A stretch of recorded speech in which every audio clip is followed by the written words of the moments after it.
ప్రపంచంలో ఉన్న నా ప్రియ జేడిఎస్ వీక్షకులారా, క్రీస్తు నామమున శుభములు. అందరికీ షలోం. ఈరోజు ఆలోచింపజేసే నిత్య రాజ్యంలోనికి నడిపించే వాక్య సందేశం, ఏర్పరచుకున్న వాక్య సందేశం ఏమిటంటే, రక్తం ఇచ్చింది యేసా యెహోవానా? ఈ రోజున తేల్చేసుకుందాం.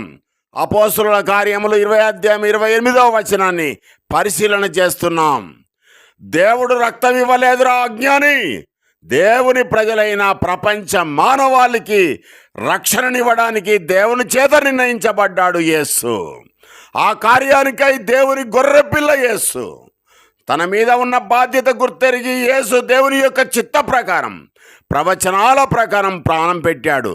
మరి నీవు ఆ మాటల ప్రకారం జీవించి దేవుని యొక్క కృపావరమైన నిత్యజీవాన్ని పొందుకుంటావా? లేక యేసే దేవుడని, త్రిత్వంలో ఒక్కడని, దేవునితో యేసు సమానుడని అజ్ఞానంలో జీవించి నరకానికి పాత్రుని అవుతావా దుర్బోధకుడా? తన రక్తమిచ్చి అనేక వచనము కింద ఫుట్ నోట్లో అనేకమైన ప్రాచీన ప్రతులలో ప్రభువు అని రాసింది. సరి చేసుకోవాలి కదా, మరి సరి చేసుకోవాలి కదా. తెలిసి కూడా అంధకారంలో ఉంటావా జ్ఞాని? దేవునికి రక్తం ఉంటుందా? ఆయన ఆత్మ కదా, మనిషికి రక్తం ఉంటుంది. యేసు క్రీస్తు నరుడు. దేవునితో క్రీస్తును సమానునిగా చేస్తావా అబద్ధ బోధకుడా? ఎఫెసీయులకు రాసిన పత్రిక 1:7 దేవుని యొక్క ప్రియుడైన క్రీస్తు రక్తం వలన పాపమునకు క్షమాపణ కలుగుతున్నది అని రాస్తుంది. యోహాను రాసిన మొదటి పత్రిక 1:7 యేసు రక్తం ప్రతి పాపం నుంచి పవిత్రులుగా చేస్తుంది అని రాసింది. దేవుని రక్తం కాదు, క్రీస్తు రక్తం.